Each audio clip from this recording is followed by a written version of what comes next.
All right, everybody, we're going to go ahead and get started with special programming tonight. I'm thrilled to welcome Ms. Morgan Torres, the Assistant Director of the Veteran Success Center, to our meeting tonight. Morgan joined the Veteran Success Center as the Assistant Director in 2021. She's an alumna of Purdue University, graduating with a Bachelor of Arts in Political Science as well as Law and Society. She currently serves in the Army Reserves and is in her 8th year of service. Morgan enjoys spending time with her dog, Peppercorn, and loves traveling, cooking, gardening, and being outside. Morgan, thank you so much for joining us tonight. Where should this go? It's easiest if you,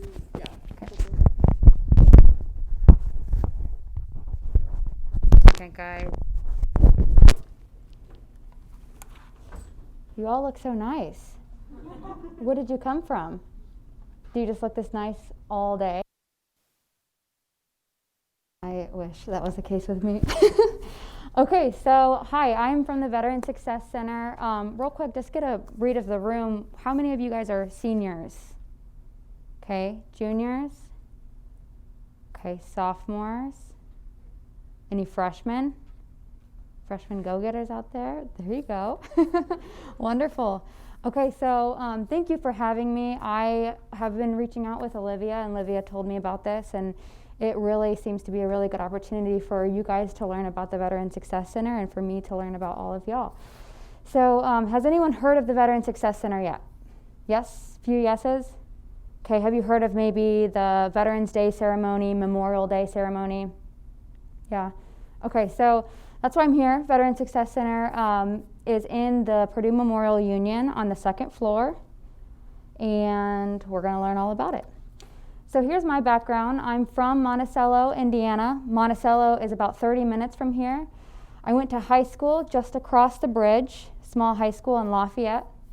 I graduated in 2020 in the College of Liberal Arts. I was a first-generation college student. I studied political science and law and society. I ended up being on the Barbara Cook chapter for Mortarboard. Does anyone know what Mortarboard is? Super fun. If you can get involved, I highly recommend getting involved. I did for a little bit serve with Purdue Student Government and Government Relations team. Did some college mentors for kids, but majority of my time when I was a student was serving as the president for our Purdue Student Veteran Organization. My first professional job, I served down at our Capitol in the Senate, in our policy team. Did a lot of legislative research, a lot of legislative policy, how do things connect, working with different agencies, that kind of thing. That started as an internship and ended up as a job. And then this position came open, and truthfully, I loved being on campus. I loved working with military-connected students, and I loved being among students, so that's why I'm here today. So in addition to this, I am also currently in the military. I am a reservist in the Army. I just hit my 8 years. I'm on my 2nd contract. It's been a long time. I did enlist when I was 17 and I was in high school. The deal with that was that the next day I had to apply to college, so I conveniently applied to Purdue. I've held a plethora of jobs, hats, responsibilities within our Army. Particularly, I was an 88 Mike and a 35 Lima. I did maintain this balance as a Purdue student, and that's sort of why I'm here today, because it was most certainly a struggle. Challenges when I was a student, first and foremost, are military absences. Military absences for your military students, if you do not show up to what your required training, the ultimate, what could happen is you could go to jail. So that's kind of the reality that some of these students face that are currently serving in our military. Does anyone want to take a guess how many students this is right now today that live this reality? Take a wild guess. 100, 1,000, what do you guys think? Olivia, 300, close. Any more? 218 right now. So that's a reality that they have. And the Veteran Success Center really works to kind of recognize this is not a traditional student. This is a very non-traditional student with a lot of responsibility on their shoulders, and they're coming from very different backgrounds. They have different needs. They need different things in order to be a successful student. So this is the Veteran Success Center. This is our director here in the middle. And then there is our president and our vice president of our Purdue Student Veteran Organization. Basically what we do is we really meet the military-connected student where they are. They're likely reaching out to our office because they have some sort of education benefit. Have you ever heard of the GI Bill? Show of hands, GI Bill. Tuition assistance, residency. All those good things are benefits that military-connected students can get, and our office will help process them. So that's a really neat thing about Purdue because other colleges don't have this sort of processing. And so what it looks like typically is the individual service member having to file all these paperwork with the VA through paper mail. And it's a very difficult process. 9 times out of 10, something goes wrong and it's not done timely and in a correct manner. We work on support. We support our students. So for example, everyone within the military has an identification card. So something in our office is we have a CAT card reader. That military identification card is called a CAT card, and our computer can read it. So stuff like that gives our service members access to the websites they need to get onto to maintain their military career. We have tons of service and leadership opportunities. And I would say the main reason a lot of our students stick around our office is for the camaraderie. Their fellow students, the fact that that's their group they want to hang out with. And lastly, we work on employment readiness. A lot of service members need a lot of help on their soft skills. So when they're interviewing, this is something that they may come across as very direct or very to the point, and that may, to an employer, that's abrasive, right? That's not inviting, right? So we really work on those. Another thing that I particularly specialize in is MOS translation. So in the military, if you are a cook, you could be classified as 35F, for example. I am a motor transporter, I am 88M, 88 Mike. It's just how it works. It's just the job descriptions, how they want to complicate things. But basically something that I do particularly is with service members, you'll get this 4-page resume, and it will literally say squad leader led initiative and employed motive to and support to. It's just all these like military jargon words that make no sense to nobody besides that individual. So I really work on that. I really help make a good resume that we can then put in front of an employer. So this is just kind of a visual, our pillars of support. We do provide, and our programming is always with these 4 bottom items here. So access, retention, graduation, and then administrative support. This is a student veteran organization that is housed in the Veteran Success Center. I do love this slide. There's a lot of fun memories on here for me when I was a student. So if you see the one where we're all sitting right here on the back of a truck, we just moved a homeless veteran into housing with the Indiana Veterans Home. We were working with Lafayette Transitional Housing, and so that's very good memory that I have and a lot of my buddies had that we got done with that organization. So we really do meaningful work. It's really important to us that we're continuously taking care of our veteran community. Other things that come out of our office, for example, our graduation cords, priority registration. It's extremely important that anyone that is military connected is getting priority registration for a number of reasons. Basically, their benefit is tied to it, and a lot of things, our active duty members, for example, they need to know, are they accepted? They need to be further in the process of knowing things when it comes to their enrollment. We do process and transfer credits, so anyone in the service will have a joint transcript, a joint service transcript. When you receive training in the military, you're actually getting credit for it. So it goes into a big JST, and then we as Purdue can translate that to earn credit. Something else we do is we provide green zone workshops to all of our faculty, staff, anyone and everyone that wants to learn more about the military experience. And I did copy and paste a few slides from Green Zone into here just to kind of go through it. So this is something I want to invite Purdue student government to, in case this ever interests you, just to understand military terms, understand, what was that veteran in my class talking about? So military experience, as you can see, it's truly just different, and you can see this in their uniforms here. I'll tell you this, if you know one person in the military, does anyone know anyone in the military? Yep. Family members? Yep. Then you know one person in the military.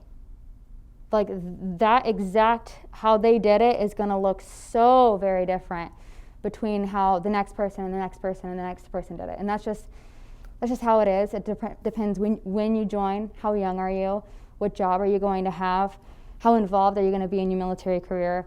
All kinds of things will really just make your experience within the military very different. So typical experience, is anyone in ROTC here? ROTC, hi ROTC. What branch are you?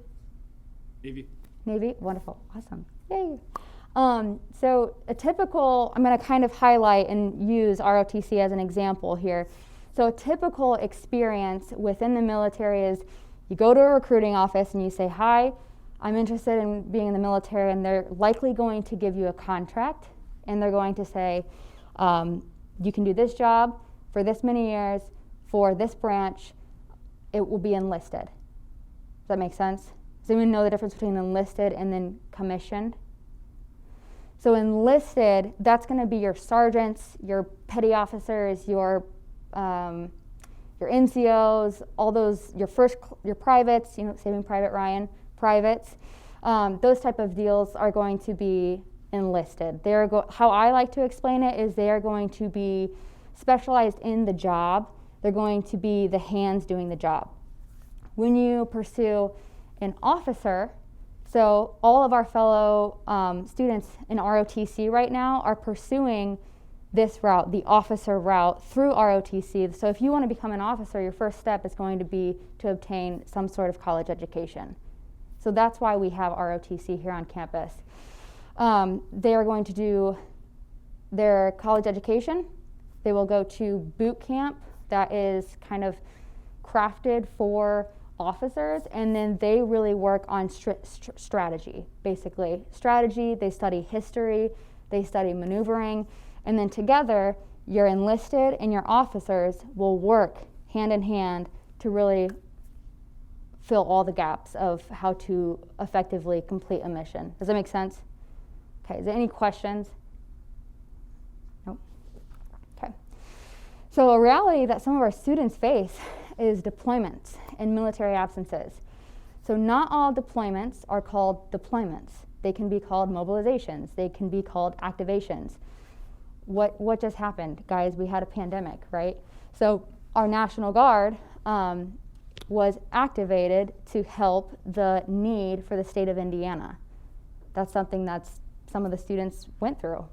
And it's a reality. What do you do when you receive orders? You've been ordered to do this at this time for this purpose, show up, or you go to jail. And it's a student, and they come to our office like, I've been activated, what do I do? It's a really tough situation, and luckily we do have some things in process to kind of answer those questions, because it's a hard situation, most certainly. So the transition from military to campus looks very different. 9 times out of 10, they're older. They've experienced a lot of stress management. They've kind of already established their job, and they're actually pursuing a higher education degree to complement what they're already doing. So it's really not your typical, I'm a senior, I'm going to college, I'm going to graduate, and then I'm going to get a job. Does that make sense? So I like to put this up here. How it feels when you're using your GI Bill. Some of those transition strengths that we do notice is that they do have an established identity, they do have life experience, they do have a more worldly view, and they do have leadership, motivation, followership, and stress management. Some of their financial challenges look very different from a traditional student. So all of their tuition and all of their housing stipends, for example, are tied to how well the government is running. So there was a government shutdown, and we absolutely did have students that were sent, the bursar's office was reaching out to them saying, we haven't been paid, and the student's like, well, me neither, and everyone's just like, well, the government shut down, what do we do? So definitely different financial stressors. So again, just to kind of highlight that step 1, step 2, step 3, and 4 looks very different for our students. Social challenges as well.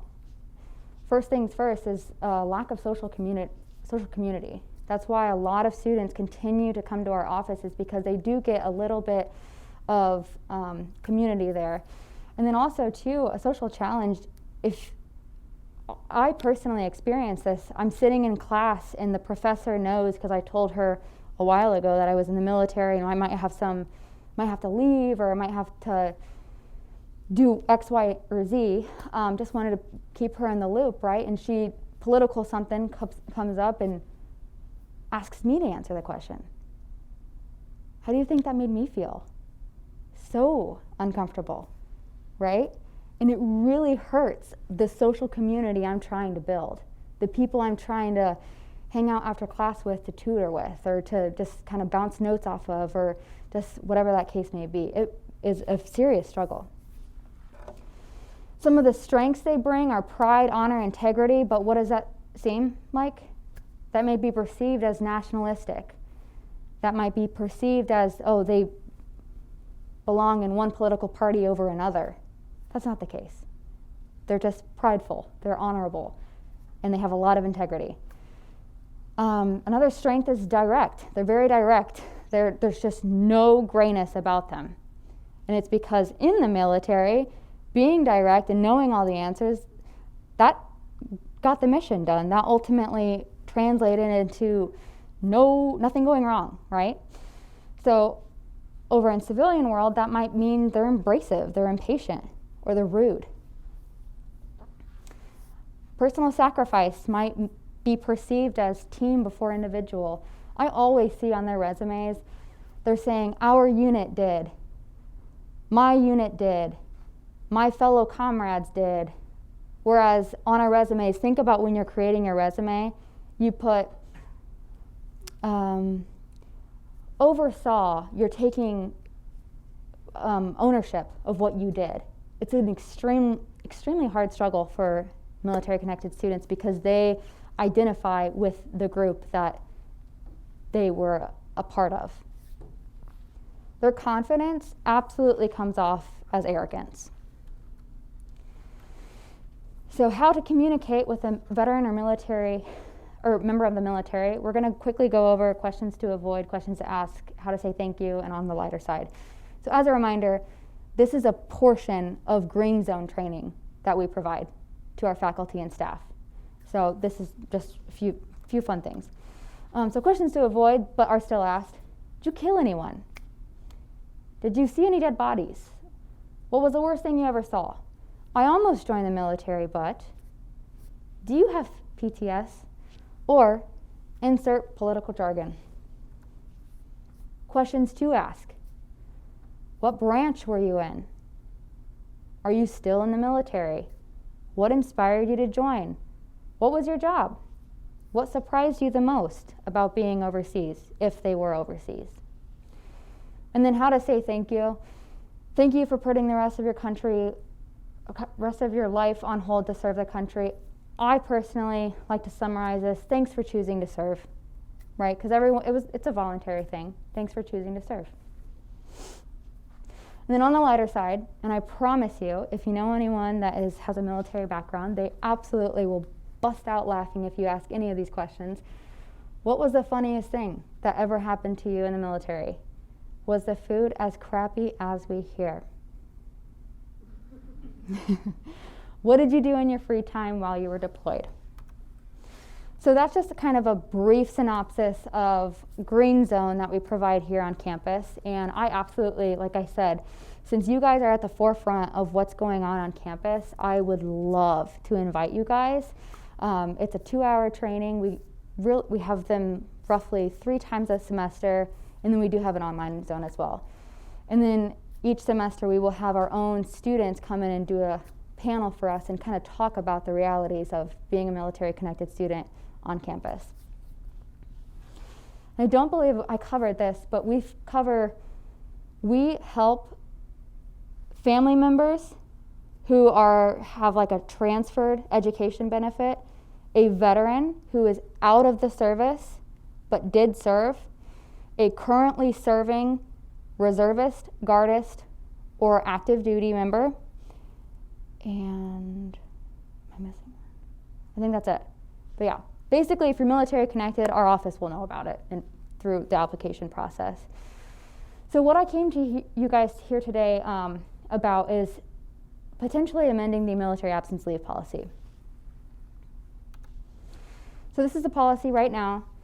The process looks like basically if someone's in the military right now and they are activated, mobilized, or deployed, they will be told so in a form of orders. There's an official document in orders. Basically it says when, where, what, and how to report, or else contract is null and void. There's problems. So basically what happens is our office, if a student gets these orders, our office will vet them. We have a lot of military experience in our office and we can vet them. We can say they absolutely are true or they're not, or something looks funky or something doesn't. We send that to ODOS. ODOS then generates a letter and sends it to all the instructors. Hey, this is a legitimate absence of leave. They need this and we support this. Here's the policy. At that point, that military connected student is able to take 15 days throughout the academic fall and spring year to kind of do whatever training they need to do for the military. Forgot about the clicker. So this policy specifically was written for reservists and National Guard service members. Does anyone know the difference?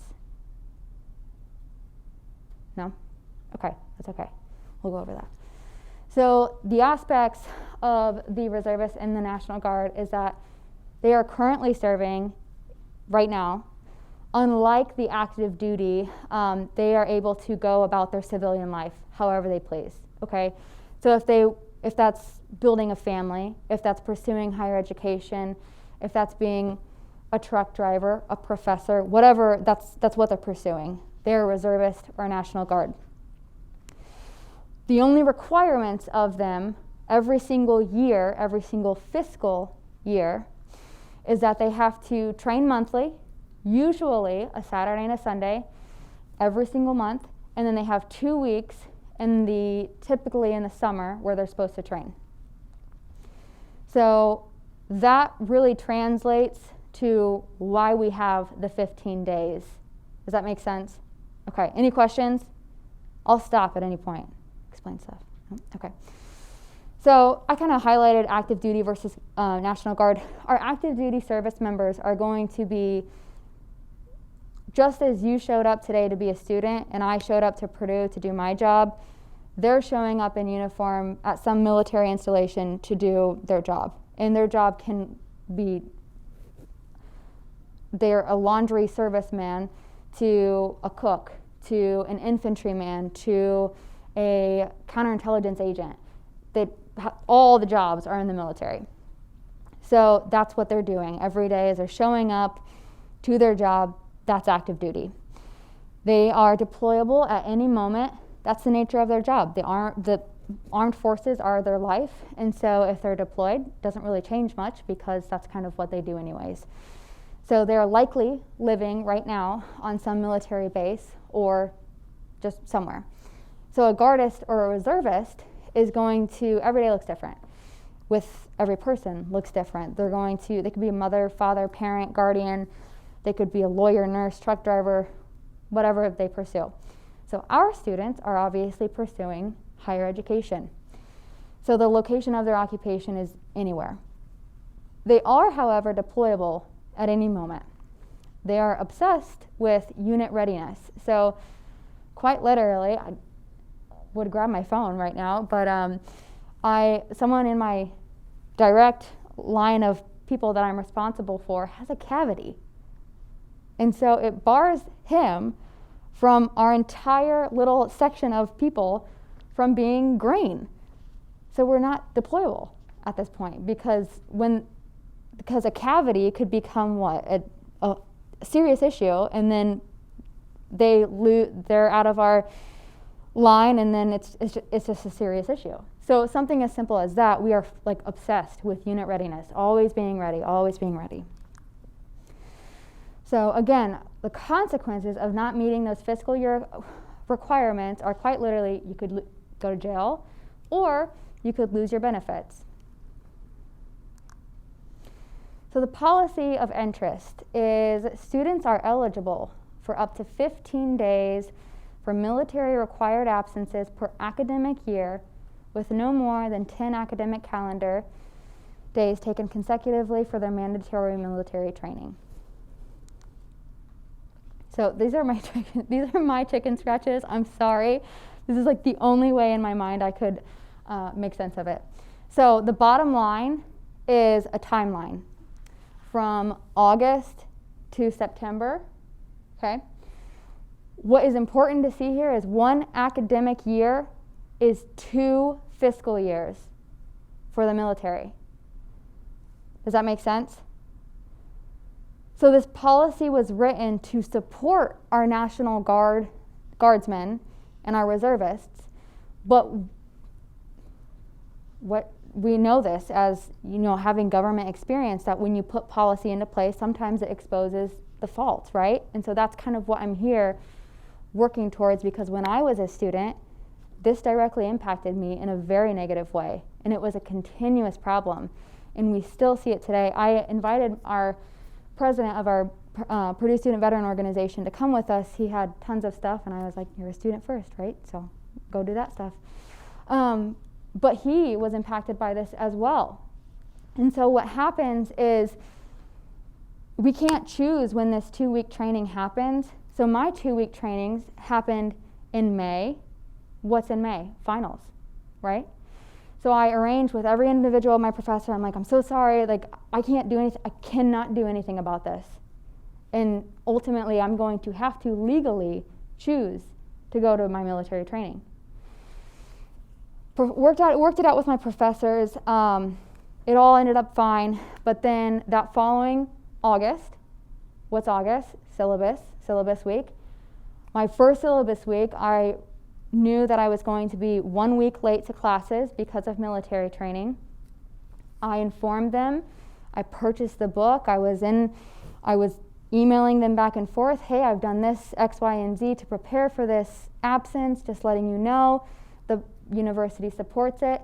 And I had a professor tell me to drop her class because I missed 2 of her, on a Tuesday and a Thursday, her syllabus week.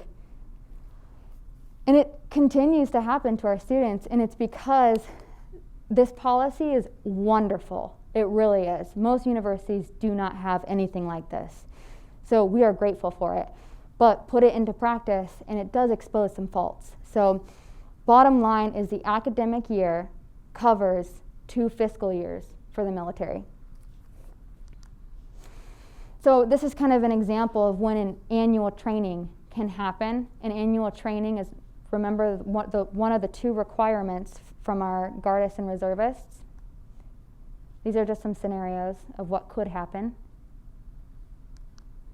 But as you can see, and what's important is that it's very likely that an AT can fall into, 2 ATs can fall into 1 academic year. And then my recommendation is just to allow 15 days per fall and spring semester. So the issue is, again, 1 academic year falls into 2 fiscal years for the military, putting students who are Guardists or Reservists in a tough situation. The student is ultimately going to choose their mandatory military training over their studies. because they're legally obligated to. So the suggested amendment. So the first top is the original language of the policy, and the bottom is the amended language for the policy. So as you can see, I'm taking out academic and putting fall and spring semester. Why is this a thing in general? There is similar federal policy regarding this. It's called the USERRA Act. USERRA Act, however, is for employees. So me right now as an employee of Purdue, I am protected to go to training whenever it happens. So Purdue kind of adopted similar language to this for their students because they recognized while they're not employees, they're still students, and this is a situation that is still a reality. So we want to thank you first and foremost because most universities have not gotten this far to be accommodating to the non-traditional need of our military connected students. They have no policy whatsoever. Some places have no Veteran Success Center. So we do recognize how far we have come, but we also recognize and always hope to be moving towards better policy, right? So thank you so much for your consideration. This is my contact information. If you want to reach out, more information, learn more. If you want information about our Green Zone workshop, can get that to you as well. And then here's our office. So we would be nothing without our certifying officials. Our certifying officials are the people that actually process the benefits, and the director and myself, we kind of oversee everything and provide training and all kinds of good stuff. So are there any questions? Yes? I was actually kind of funny because my best friend is actually in reserve. She's a medic. Okay. And when you're talking about the August,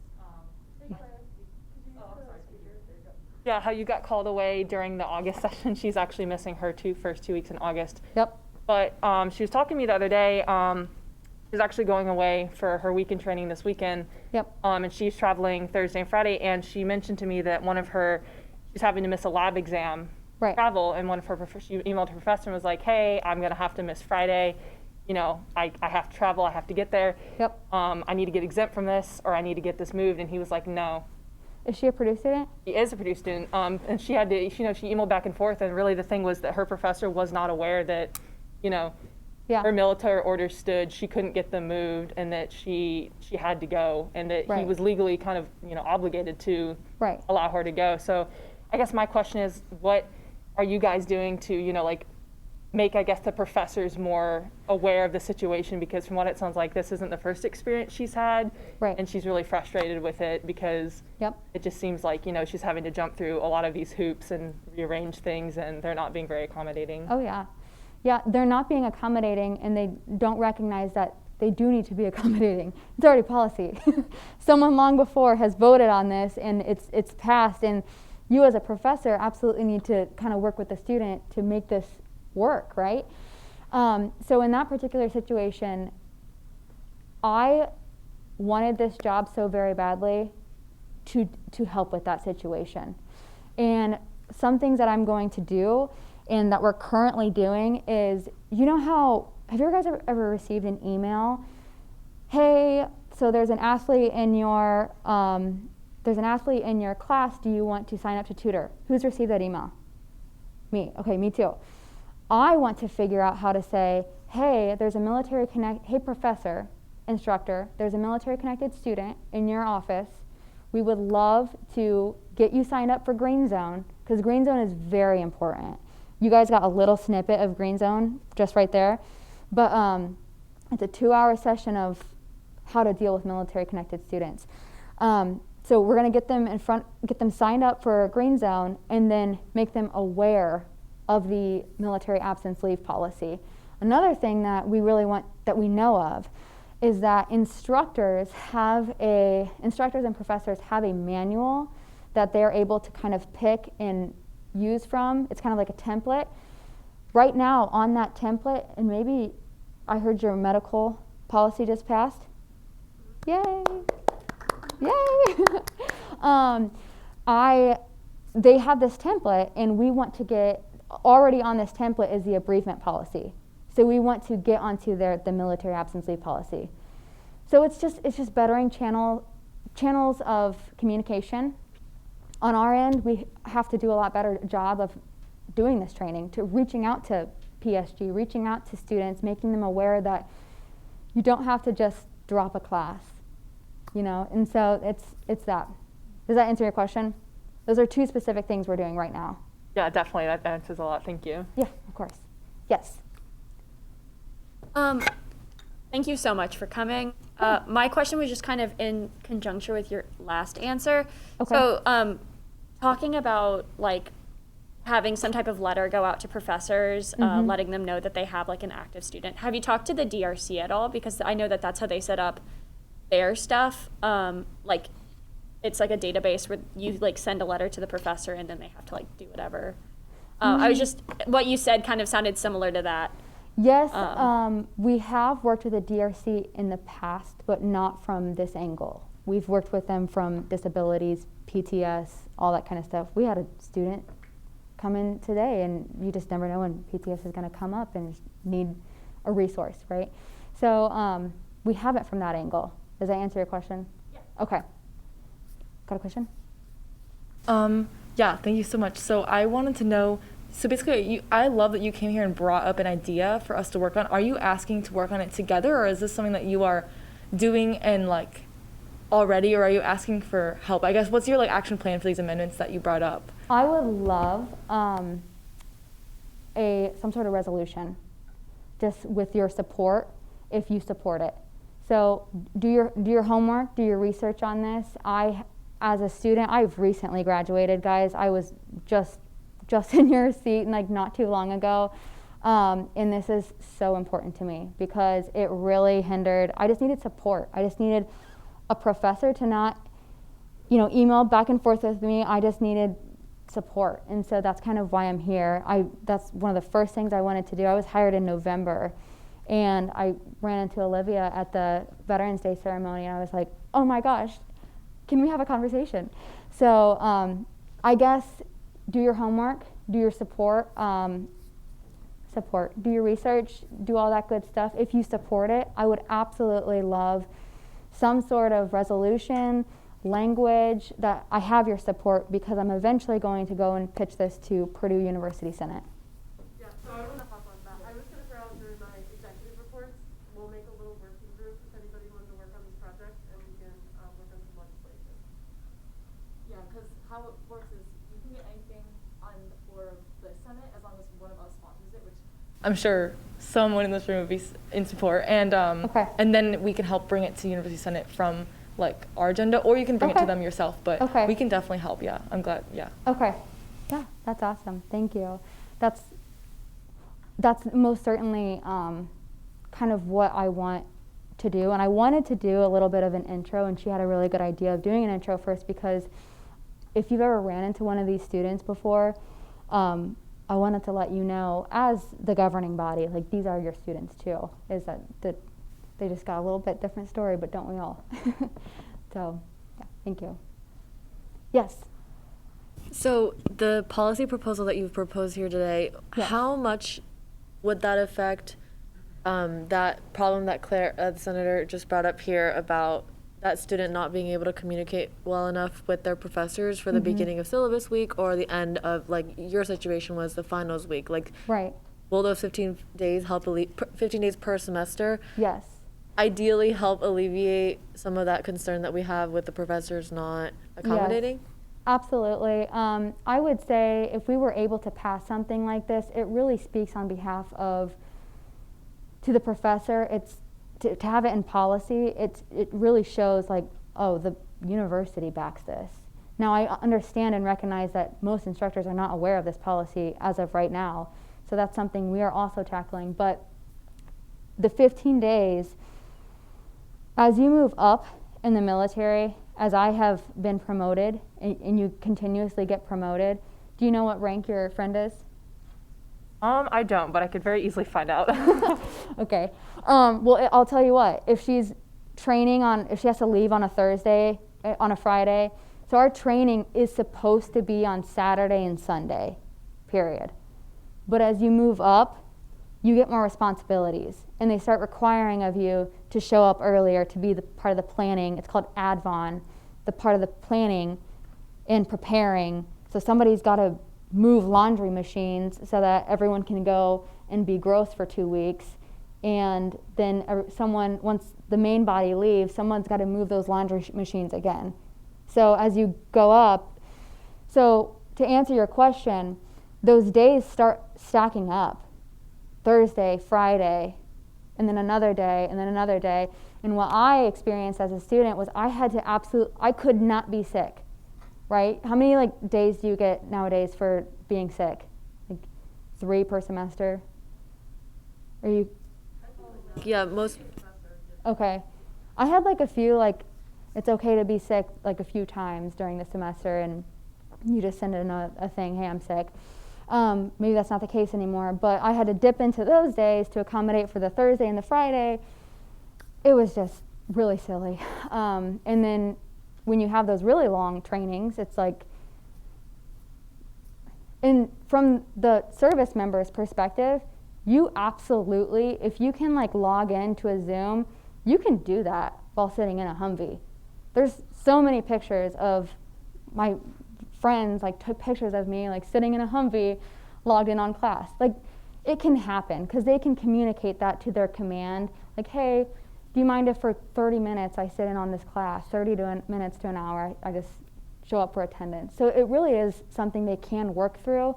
It's just they're so sparse, they have to choose days. Yes. Right, increasing the flexibility of those absences, and then also legitimizing them on a university policy level sounds important. Yeah. Thank you so much. Yeah, of course. Yes.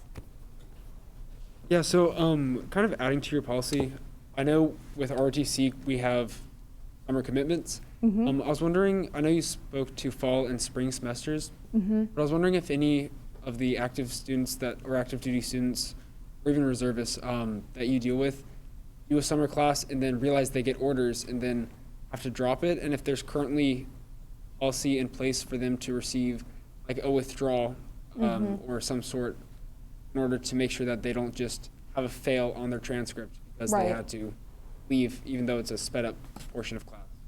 So when it comes to summer, they make that choice. They know that if they're a guardist, if they're a reservist, they know that they will likely have a month, 2 weeks of training.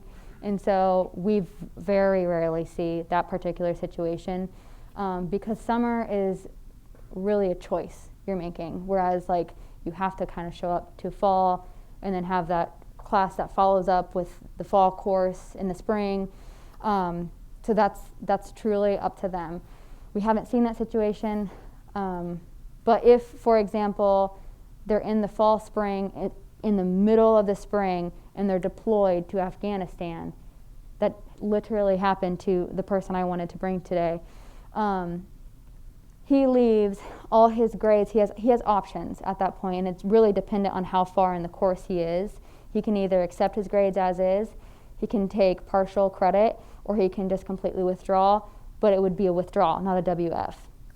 So does that make sense? It does, thank you. Okay, yeah, absolutely. Any more questions? Yes.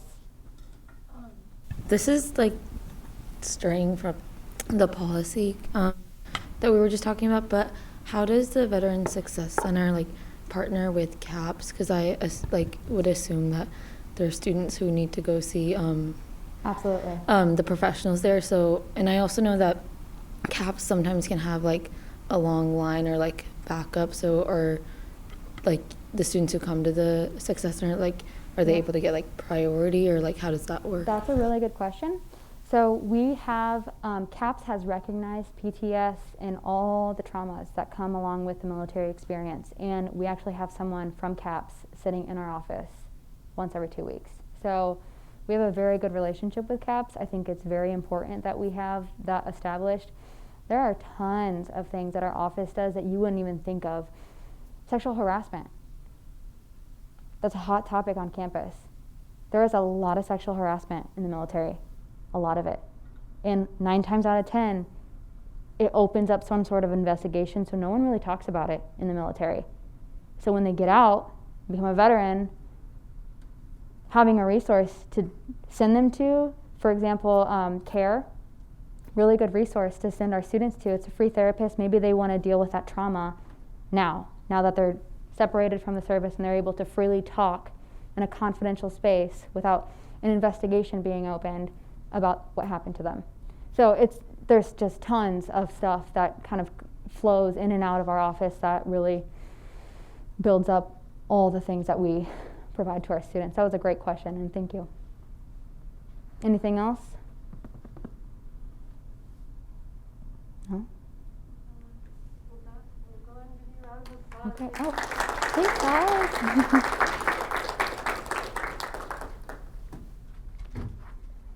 Well, thank you so much. I do have to say, thanks for being involved in your campus. You know, I know how much it takes a lot of time. You're probably so tired, but it really means a lot. So, thank you.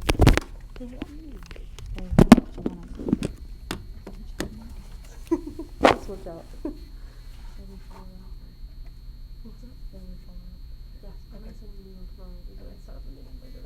Okay, bye guys, thank you.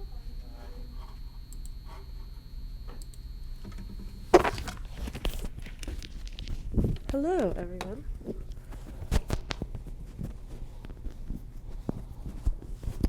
Alrighty, and now at 7:51, I'd like to call the meeting to order. Before we get started with the introduction of visitors, I'd like to invite President Kang and our two new senators from the Honors College to come down to get installed.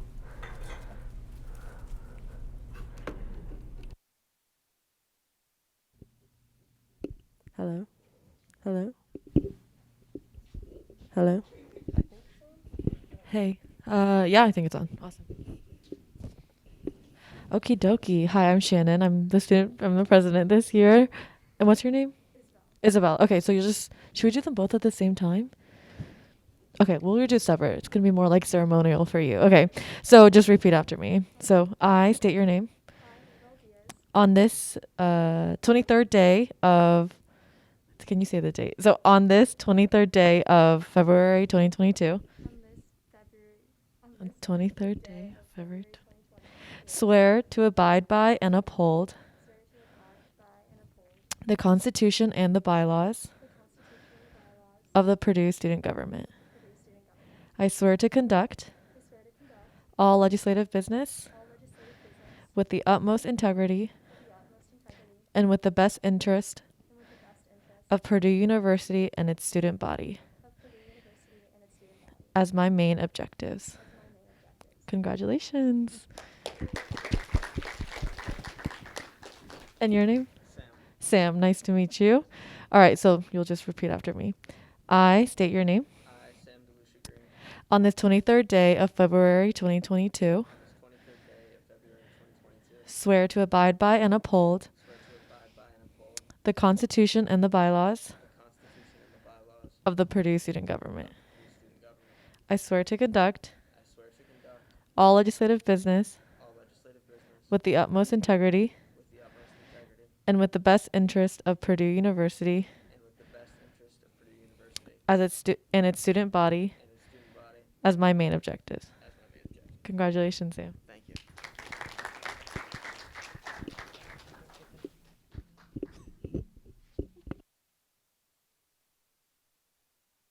Alrighty, we'll move on to the introduction of visitors. If we have any visitors, please state your name and your reason for being here. Go ahead. Awesome.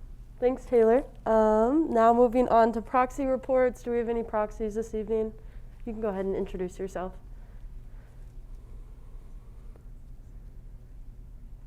I'm a proxy for Sydney Terrell for the College of Education, and my name is Avery Mann. Okay, awesome. Thank you, Avery. And now moving into roll call from Secretary Huang. Oh, more proxies? Go ahead. Sorry. That's okay. I'm proxying for Lynn Silver with the College of Science. I'm Grace Kowalski. Awesome. Thanks, Grace. Okay, now we'll move on to roll call. Go ahead, Vivian. Hello, I will be doing roll call now. Please say here if you are here. Veronica? Here. Nate? He's absent. Okay. Lily? Here. Joshua, Here. Julia, Here. Carly, Here. Mason, Here. Kathleen, Here. Evan, Here. Eleanor, Here. Cameron, Here. Garrett, Here. Mohammed, Isabel, Here.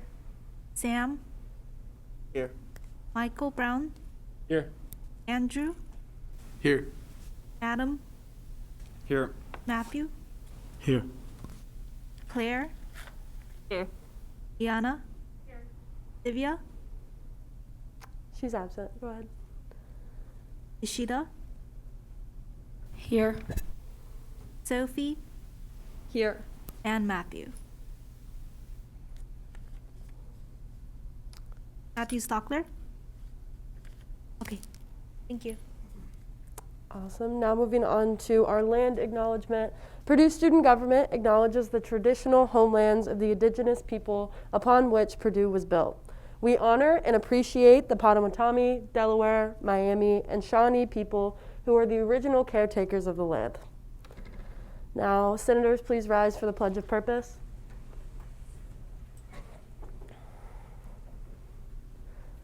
Our purpose is to be the voice of the Purdue student body, serve the needs of students in all university matters, and provide leadership that stimulates initiative, inspires excellence, and exemplifies professionalism. And above all, hail Purdue. Now moving on to the minutes. The minutes were distributed to you all via Google Drive. Are there any corrections to the minutes? Senator Dodona? Yeah, I wanted to first state how grateful I am for the hard work of our secretary and that minutes are such a vital part of Senate that is often overlooked. I did want to bring up an issue I saw on last meeting's minutes of the amendments not being clear within the minutes, and I hope that that issue can just be fixed. Awesome. So would you like to propose a formal amendment to the minutes, or are we just pointing that out? Just pointing it out. Okay, perfect. Are any other corrections to the minutes? Seeing none, the minutes are approved as distributed.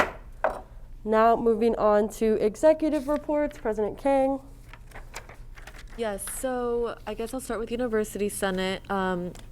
We had the medical excuse absence policy passed there from a senator who has been working on that.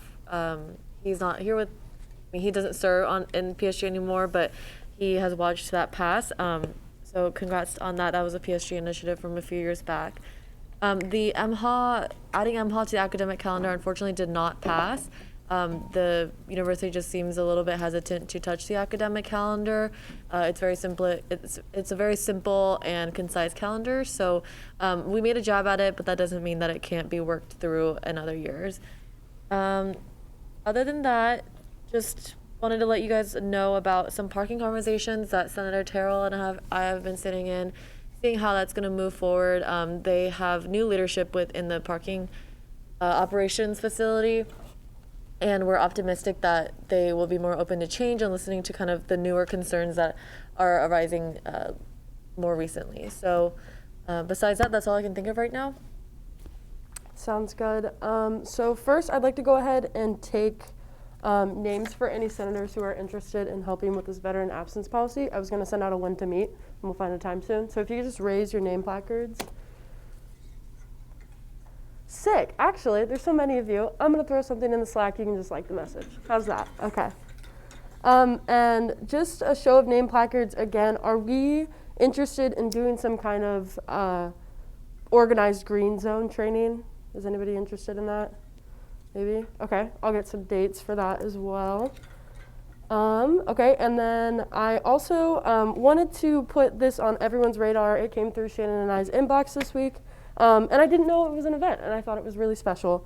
So the Golden Tap Ceremony, which will take place on April 18th from 5 to 7 p.m., and it takes place on a park off campus, and then they transition to the Union.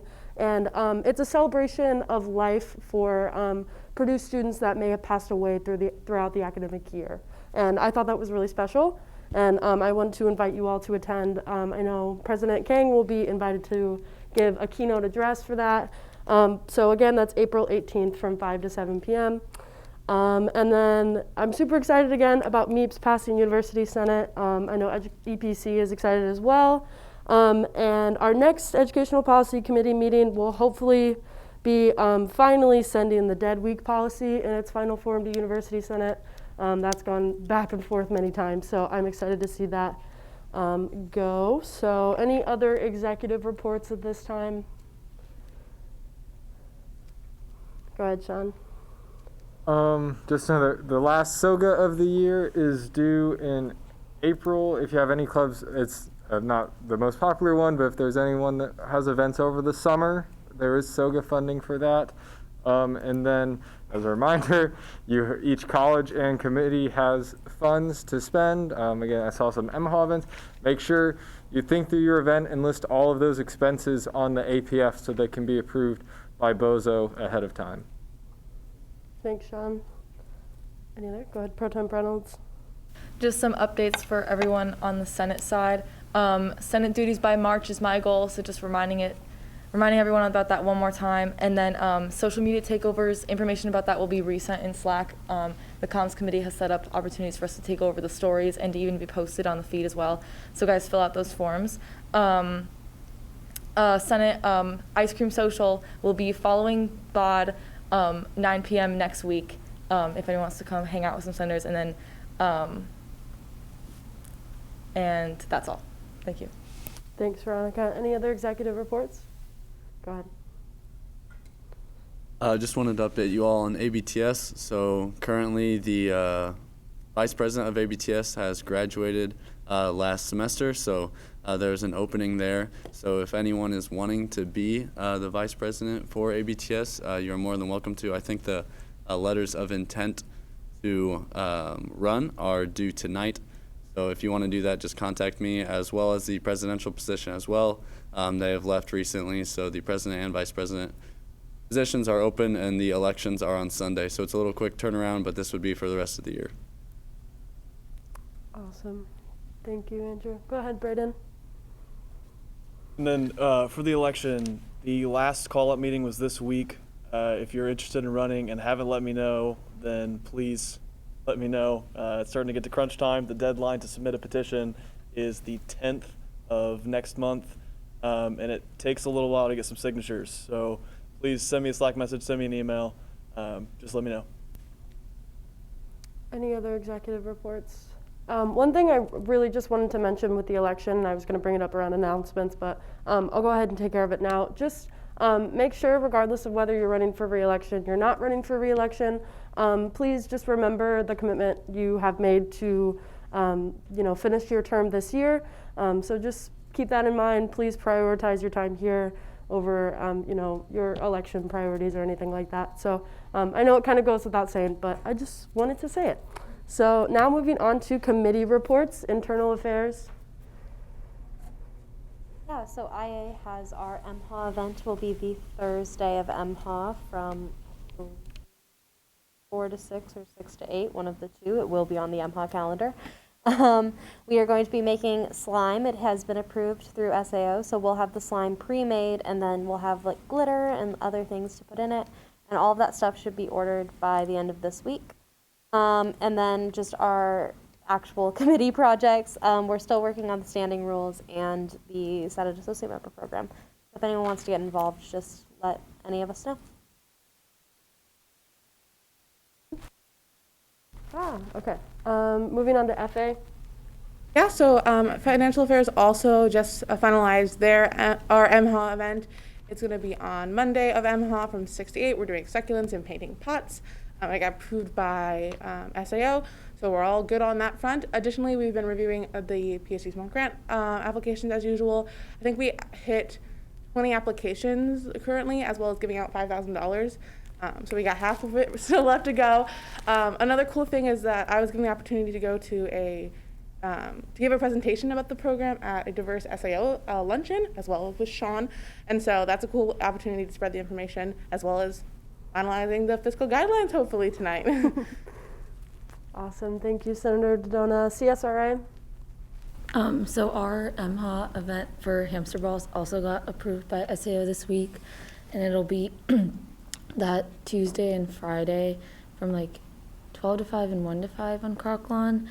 And then we have a meeting with Dr. Haynes on Friday regarding our database project, and then we'll see what the next steps are from there. Awesome. Thanks for the update. UAA? Our MHA event is almost approved, but it will be on Monday, 4:30 to 5:30, where students will be writing notes to each other, putting it in a well, and grabbing a note from that well to be encouraged. In terms of our committee, we're still working close to Jeffrey Elliott, which is the provost of academic advising, still figuring out which students want to be involved in Appreciation Day and making a video for their academic advisors. Awesome. Thank you so much. Pride ad hoc, I know Lynn isn't here, but do we have any updates, Senator Ferguson? Yeah, so Pride should also have some legislation coming up next week. We're working on a gender inclusive technology. I'm so sorry, I do not remember the resolution title. Basically, to outline a little bit, it's looking at how we're getting chosen names and pronouns to be standardized across all university platforms. And then there are a few other projects that we're currently working on, but if anyone wants to get involved, obviously just text, or not text, Slack Lynn or Divya. Sounds good. Safer? Yeah, so SAFER has been working on the two big events that I mentioned at the last Senate meeting, our Consent Tea Party, as well as our MHA event, sort of finalizing dates, getting the materials up for that, as well as SAFER should also have legislation on the floor next Senate meeting talking about updating the statute of limitations on the anti-harassment policy. So that should be another interesting thing from SAFER next Senate meeting. That sounds like awesome projects. Moving on to MHA. Any updates? Yeah. So this weekend, since I guess everyone here is talking about their MHA events, if you guys want to pick up your bandanas, last weekend we had 7,500 bandanas completed. So those have the bandanas as well as the 2 resource cards stapled to them. It's one for you and then one to hand out to your friend, as we want to spread the word about mental health resources on campus. There's another bandana prep event coming this Sunday. I believe it's from 3 to 6 p.m. That's going out in the Slack right now. Veronica is sending that. MIU has created the MHA calendar, so all your events will be on there, and that will be posted on the website as well as on the Instagram. Thank you. Also, bandana prep is tons of fun, so I strongly encourage everyone to come out from. Yeah, and it counts as your volunteer event. And you get free pizza. So, like, what is there to complain about? Any other committee reports? No. Moving on to informal discussion. Do I hear any informal discussion at this time? Senator Dodona? I just had a quick question for President King about the University Senate. Do you know if there's any voting records for those meetings on, like, what faculty vote for what piece of legislation? You know, you can look, they have a website, so just look up University Senate Purdue. Have you checked on that yet? Yeah, the voting record probably, let me dig a little bit. I don't know what the secretary does with that, so.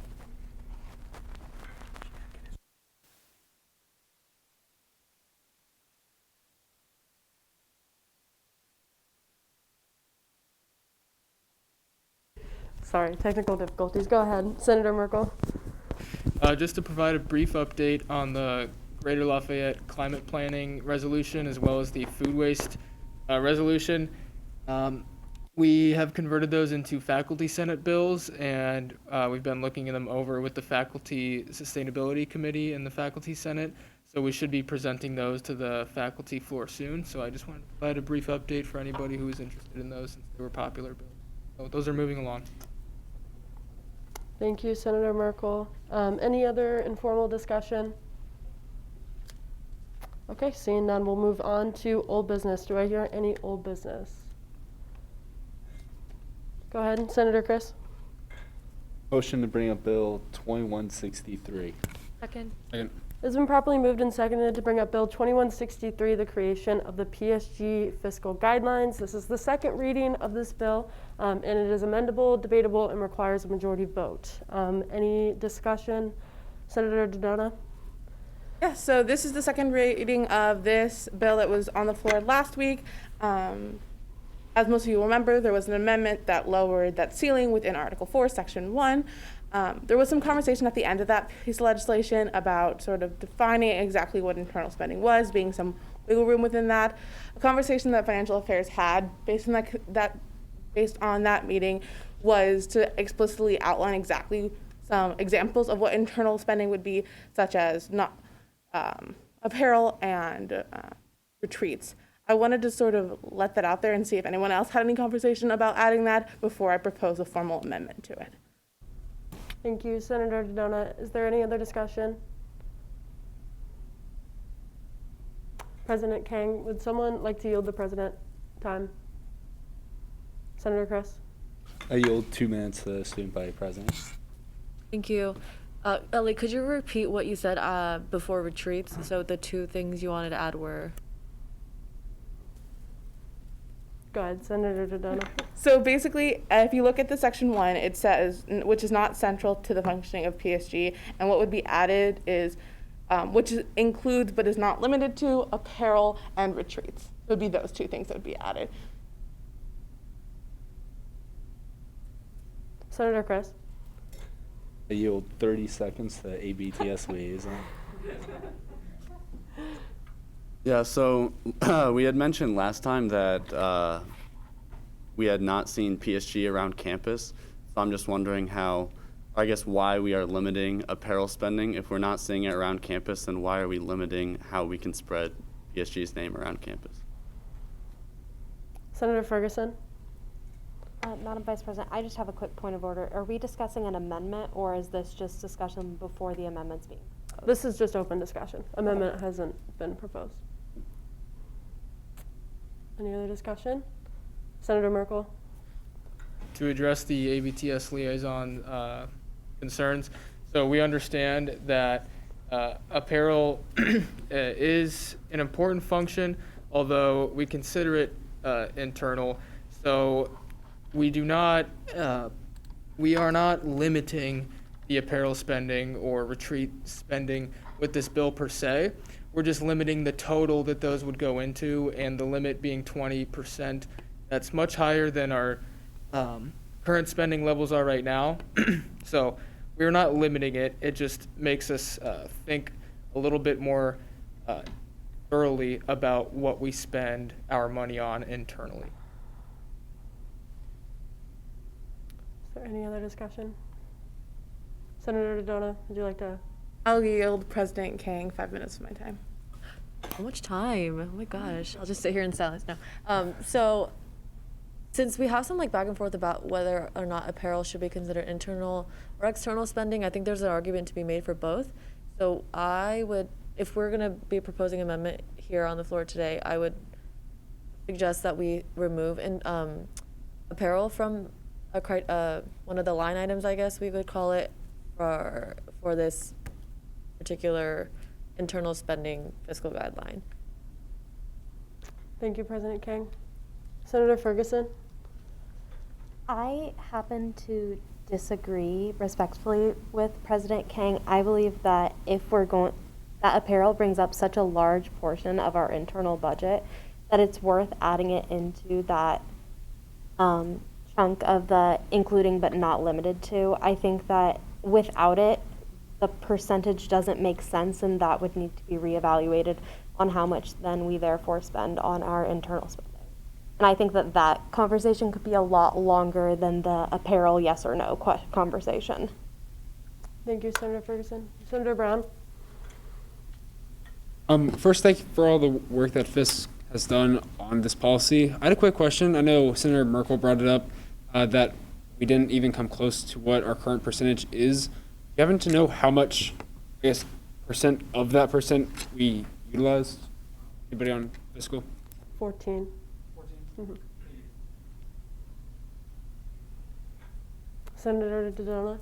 This is a question for Senator Merkel because I know he's the one who did the math on this. Do you have a guesstimate of how much apparel takes up of this percentage that we're talking about? Estimate. Senator Merkel? I don't have the numbers on me right now, but I can pull it up. Are there any other discussion? Senator Dodona? To sort of address President Kang's remark, I think that it could be a conversation, but for that conversation to be had, because I believe that that percentage is the percentage that we came to terms with at the last meeting is a good percentage of that apparel, that we would then have to another conversation about that percentage, because if we removed apparel from it, we would never even come close to it, that it would no longer be any sort of limitation or conversation. Yeah, thank you, Ellie. Any other discussion? Senator Merkel? So it looks like we've so far spent this year $3,200 on apparel. So that would be a little bit more than, it would be approximately 25% of what we've spent internally. So just to clarify, that 3,200 number is 25% of the 14%? Okay. not exactly 25%. I was just doing math in my head. Okay, that's fine. I was just trying to understand what you said. Yeah, so, yeah. Okay. Any other discussion on 2163? Senator Ferguson? Just to put what we're all saying kind of in writing, Ellie, would you feel comfortable, because I don't know your exact wording, making that formal amendment, please? Senator Dodona? I would like to amend Article 4, Section 1 of this bill to, after it says, not central to the functioning of PSG, including but not limited to apparel and retreats. That requires a second. Could you repeat that for me? Yeah. So after it says not central to the functioning of PSG, it'll add including but not limited to apparel and retreats. Okay. Second. Sorry, give me 2 seconds. Okay, it's been properly moved and seconded to amend Article 4, Section 3? 1. 3. Okay. This is amendable and debatable and requires a majority vote. Is there any discussion on the amendment? Would anybody like to yield the president time? Senator Chris? Yield 3 minutes to student body president. President King? Just to make sure, it's Article 4, Section 1. Oh, okay. And just on that amendment, again, just want to reiterate, like, this discussion that we're having, especially among our cabinet members and our advisor, Dr. King, she was the one that brought up to my attention that, like, apparel was a one way for PSG to get our word out. And it's a really well-received way, because I think a lot of us enjoy wearing our apparel. I still wear mine from years past. And so when we say that it's are primarily enjoyed by rostered members of PSG, check. Apparel does click that mark. And then the following part says which are not central to the functioning of PSG. I believe that's where we run into the problems, because apparel is central to the functioning of PSG, because it's like we're marketing our organization in that way. And though internal members are wearing them, external the members who we're talking about, yes, are the leaders within PSG, but the people that we're serving are also viewing our marketing materials, and hopefully that marketing material is attracting the students and helping them get engaged with us. So that's kind of where I see this, and sort of like how we're marketing MHA, like how would people be able to know that MHA is MHA without wearing our t-shirts and etc. I think MHA's another wheelhouse here, but I, again, respectfully disagree with the central to PSG. I think that by saying that apparel is central, it makes it seem like it's the only way to get our name out there. Whereas I think that there are other creative ways that PSG could implement other than apparel that could be used in other parts of our budget. Additionally, I do believe that we're not trying to take away apparel or slash apparel completely, and we're nowhere near close to that cap internal spending budget, including apparel. So at this point, I don't see an issue with including it in the internal spending. Senator Chris?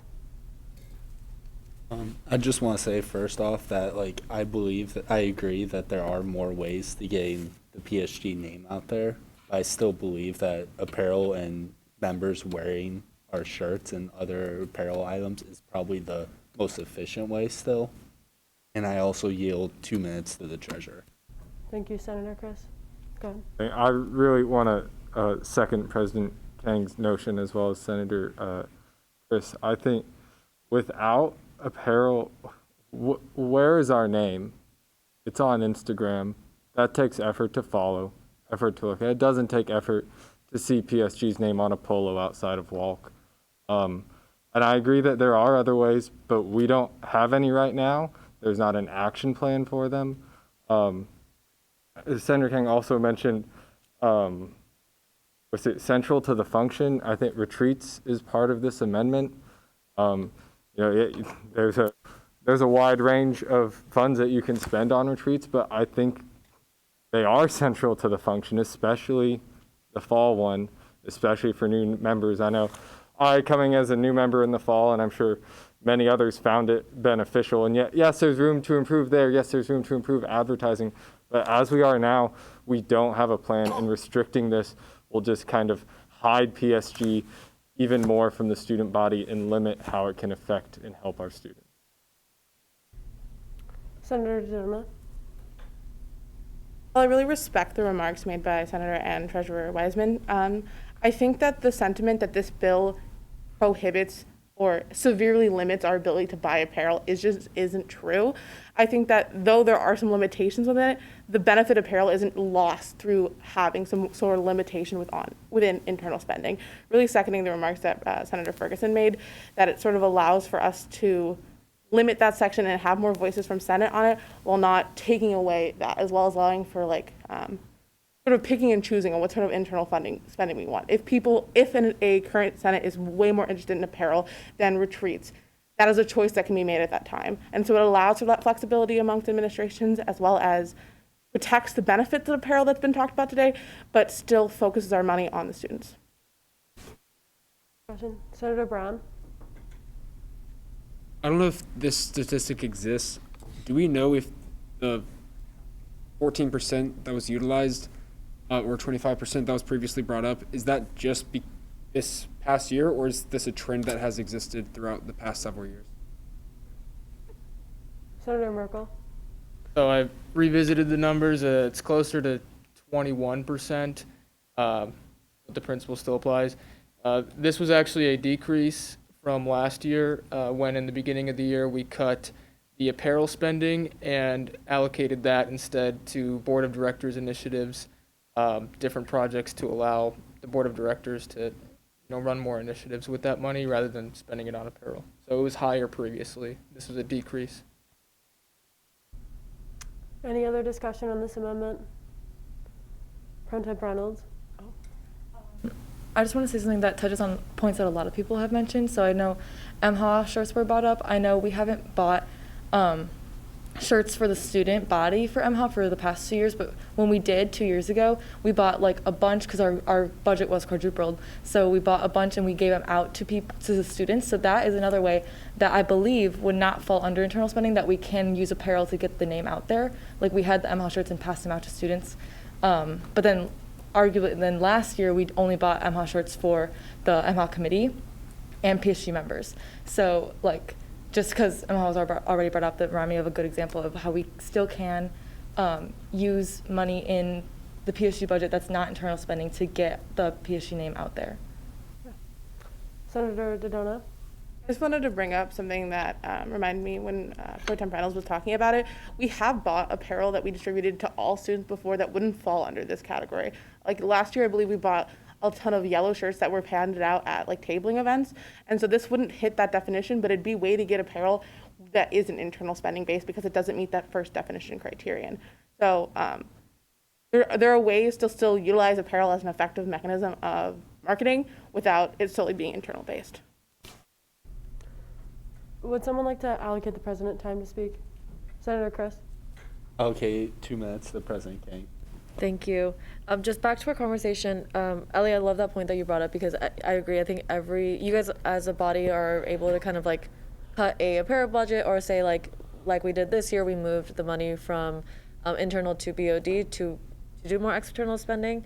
But what happens then if this passes, like we have that 20% ceiling though. So even if we wanted to expand our internal budgets, like wouldn't this guideline kind of have a cut to it at some point?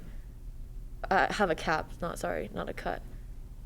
So let's say like for 1 year, the administration wants to spend $5,000 and that causes the general internal spending budget that you guys would accept to cause internal spending to be at a 22%. What would happen then? Go ahead, Ellie. I guess, at least my understanding of the question that President King asked. One, I think that we have all these guidelines that we set within all our bylaws and governing documents that if broken, there is like consequences laid out. So I feel like that would fall under there. Again, most of those consequences don't happen, but having those guidelines, setting it, holding ourselves to the standard, SAO holds us to the standard of the bylaws and the governing documents. So I think that sort of takes care of the accountability issue that was brought up. I think secondly, this is not the intention of this bill in any means, but this isn't set in stone for 20 years down the line. Like we had 2 bylaws and constitution updates last Senate meeting. So if theoretically big changes happen to PSG, this could be updated within a semester and implemented the next semester. Not the goal, but does allow for flexibility as well. Setting it at our current, I think the best we can do is set it based on our current understanding and have hope that future senators will edit it when it needs to be edited. Hope that answers your question. Any other discussion? Okay, go ahead. We'll go ahead and move into a vote. Just to clarify, this is a vote on amending Article 4, Section 1 to say including but not limited to apparel and retreats.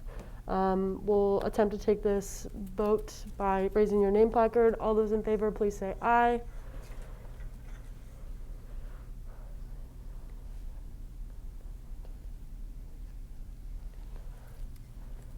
All those opposed, same sign. Any abstentions? 2. Okay, with a vote of 18-1-2, the amendment passes. So we're now moving back to the main motion that includes that previous amendment. Is there any other discussion on the bill? Okay, seeing none, we'll go ahead and move it into a vote. All those in favor, please raise your name placards.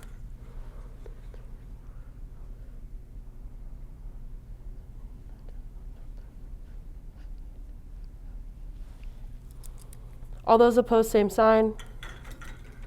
Any abstentions? With a vote of 23-1-0, Bill 2163 passes. Congratulations, FA. Do I hear any other old business?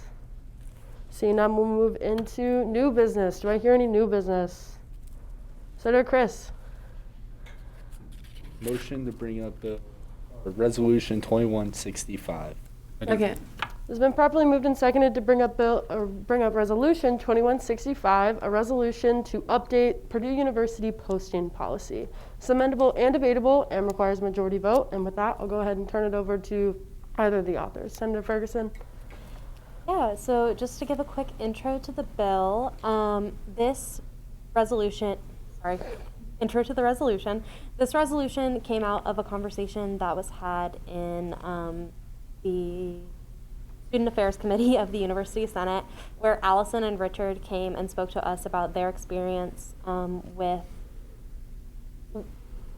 how they were affected when they broke the posting policy and therefore were had actions brought upon them that they did not feel were fair or within the intentions of the posting policy.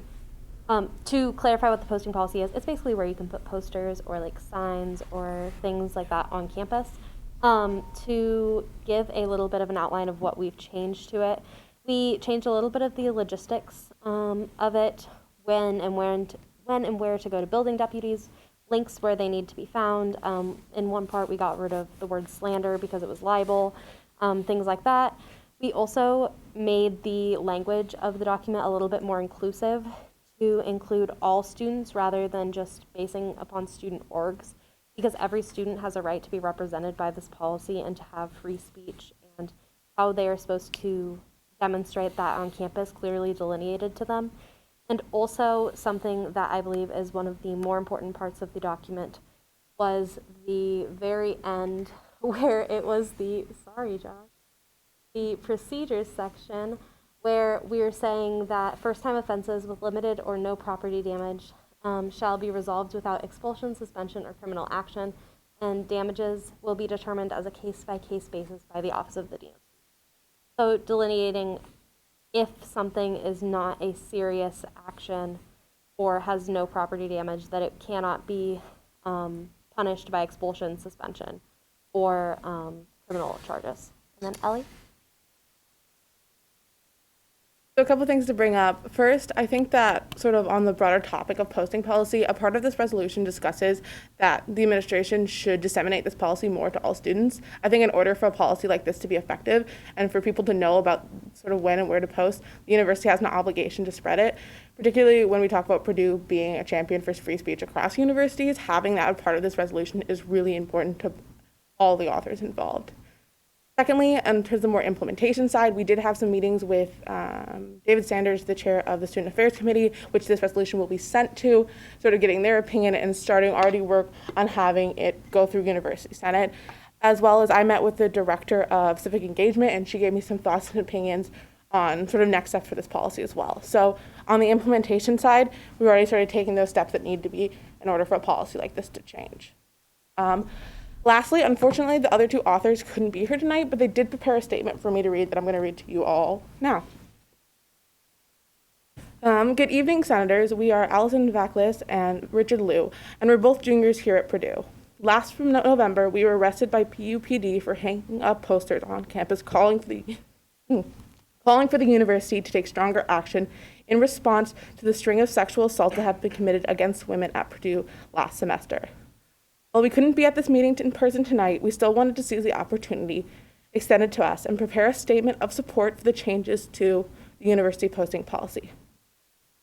Among these changes to be made to the old posting policy, we feel that the section detailing that first-time offenses with limited or no property damage shall be resolved without expulsion, suspension, or criminal action is a particularly crucial addition to the policy.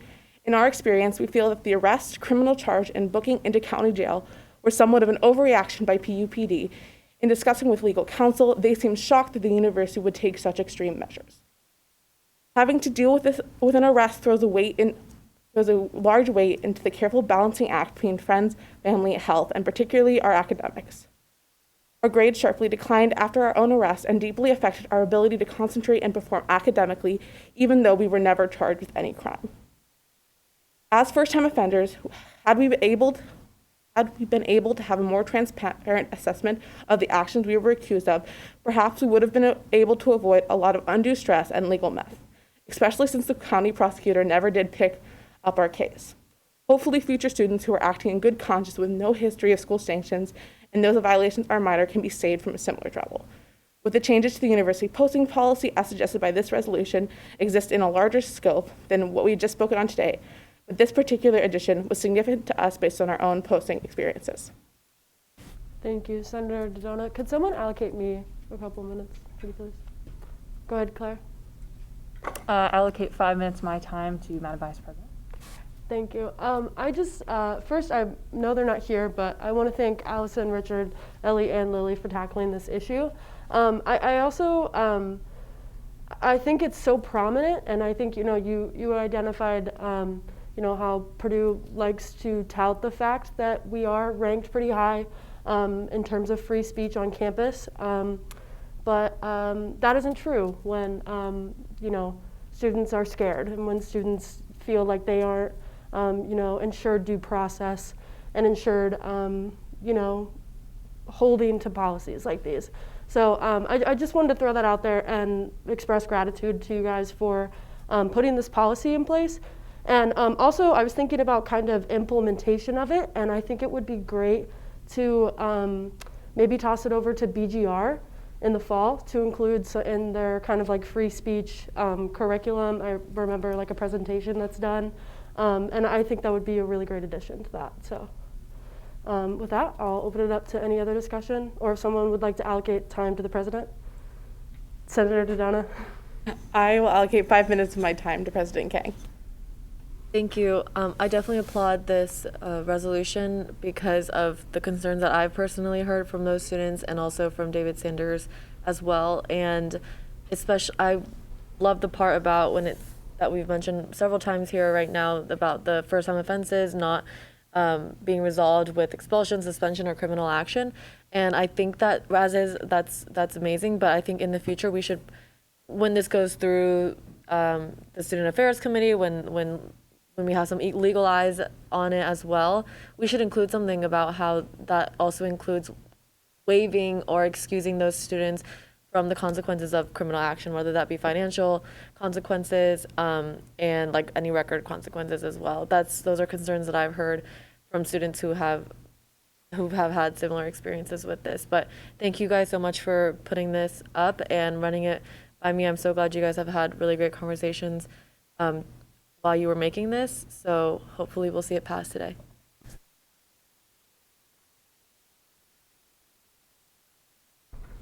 Oh yeah, also definitely just thank you so much for writing this, you guys.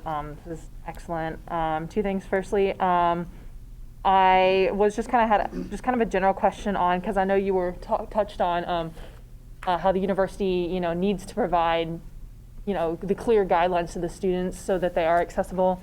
I really liked your idea about BGR. I was just kind of posing it to either, I guess, Ellie or Senator Dodona or Senator Ferguson, like what y'all's, if you had any ideas for how, Purdue would go about doing that or how they would go about making this policy accessible to anyone. Next, the second thing is, this is just such a great thing. It's a long time coming. I noticed you don't have a sponsor for it, so if you would like a sponsor, I would be happy to do that. Senator Ferguson. Yeah, and I would gladly accept a friendly amendment for a sponsor, and I'm sure Ellie would as well. But to talk about dissemination, an idea that I had was, I know that all of us have Brightspace pages, and on our Brightspace pages, there's like a section that's just random Purdue policies that you probably click through as a freshman and then ignore for the rest of your time at Purdue. But sometimes I'll still click through them, and they're still valuable to look at and easily accessible to all students, and that would be an avenue that would be, in my opinion, very easy for Purdue to just have it as a default on all Brightspace pages. Yeah. Senator Dodona? Well, this wouldn't cover all students. I do think that because most of the people who are utilizing the posting policy are student organizations, that I think working with SAO in some capacity, I'm not sure exactly what their current policy or working on posting policy, information dissemination, but I do think with working with them more on this, it'll help really get that information to people who are going to use it the most. Yeah. Senator Ferguson? And an additional thing that PSG itself could do during Know Our Rights Week or something like that, we could help to disseminate the policy ourselves. Yeah, that's a great idea. Go ahead, Senator Skunas. Yeah, I just had one question about the procedures section. So the language used is limited or no property damage. Where did you, or how did you come up with the word limited for property damage? I was just wondering if there is like a description of what that was so that doesn't pose an issue later on. Senator Dodona? So as we sort of mentioned before, this particular policy change was focused on these two students who had this issue, and they were able, the way it was originally claimed, at least to my knowledge, was that they used flour and water to stick it, and they claimed that the residue left by the flour was property damage, and that's how they got arrested for it. And so the limited conversation was to sort of encapsulate if there's something there that they still can't be held to criminal charges, expulsion, suspension because of it. So that was sort of the intent behind the word limited. Senator Ferguson? And to expand upon that, I think in further conversations with ODOS or during the implementation phases of this, we can definitely have conversations on what they believe that limited would be, because they're the ones that would determine that case-by-case basis. Yeah. Any other discussion? Senator Dodona? I yield 5 minutes of my time to President Kang. Thank you. I got way too carried away by commenting, but I also wanted to include that if there could be a friendly amendment to add me as a sponsor as well, I would greatly appreciate that. Go with that. Senator Bowman? I propose a friendly amendment to Resolution 2165 to add myself, Claire Bowman, and President Kang as sponsors. Authors, we're good with that? Okay. I'd like to think the other authors will be cool with it too, so that's fine. Any other discussion? Okay, seeing no more discussion, we'll move into a vote on Resolution 2165. All those in favor, please raise your name placards. All those opposed, same sign. Any abstentions? With a vote of 2301, Resolution 2165 passes. Woo. Do I hear any other new business? Okay, seeing none, we'll go ahead and move into announcements. Do I hear any announcements at this time? President Kang. Ellie, just wanted to answer your question from me about University Senate voting records. If you go to the University Senate page and go to their meeting minutes for each of the dates, in the minutes, it's at the very end of like per legislation, it'll say how it passed or how it was voted, and it even says what the number of votes for voting on amendments were as well. So you're just gonna have to look through a little bit, but it's clearly there. Thank you. Any other announcements? Okay, seeing none, we'll move into Senate snaps. And I want to get new snacks, so let's give out some snacks. Who has one first? Pro Temp Reynolds. I have 4. Sorry. Sick. So first, GR. I know they're not here, but if they were here, I'd give them a snap. They definitely deserve a snap. They invited some senators. They asked, first of all, for like a list of like cool legislation that they could table and like advertise to the student body. And they also invited senators to like the authors and just overall Senate to go like meet people and talk about their legislation. It was kind of like moved around like dates and stuff, so not too many of us could make it, but it was really nice to be invited and to be included. So shout out to GR, that was very nice of them. Second one is our 2 new senators, so snaps to them. And then third is everyone who wore black and white. Thanks guys for the following the not required dress code. So that's snaps there. And then the last one is for Treasurer Wiseman because he came in clutch being a nice neighbor and got me some groceries this week, so that was very nice of him. Aww. Also, not a snap, but an announcement. I put the veterans absence message in the Slack. So if you're interested, please go react to the message somehow. Any other Senate snaps? Michael Brown, or I don't know why I just called you by your full name right there, but Senator Brown. It goes together. Snaps to you, Madam Vice President. Another killer round of food. I know I, for one, really appreciate it during caucus, so thank you. You're welcome. Any other Senate snaps? Senator Bowman? Snaps to Ellie and Lily for the bill and for reaching out to the 2 students. It was really great that y'all did that. It's really showing how Purdue PSG really outreaches with our community and students and supports this body. Yep, for sure. Snaps to y'all. Senator Price, I saw your hand up. Yeah, I wanted to formally give snaps to you and Veronica for your continued patience. I've had a lot happening these past few weeks, while y'all haven't seen me. Hello again. But I just want to say thank you all for that, and thank you to everyone else. I'm not sure if I can give you everyone snaps, but I would if I could. Yep. We're so happy to have you back. Any other snaps? Senator Dodona? I'm going to give snaps to proxies. I forced my roommate to be a proxy tonight, and so she gets a snap for it. I'm assuming that's Grace, right? Okay. Any other snaps? Okay. Seeing no further announcements of snaps, the chair would entertain a motion to adjourn. Senator Chris? Madam Chair, I motion we do now adjourn. Second. It has been properly moved and seconded to adjourn the meeting. It is not amendable, not debatable, and requires a 2/3 majority vote. We're going to attempt to take this vote by voice acclamation. All those in favor, please say aye. Aye. All those opposed? Any abstentions? The meeting is now adjourned.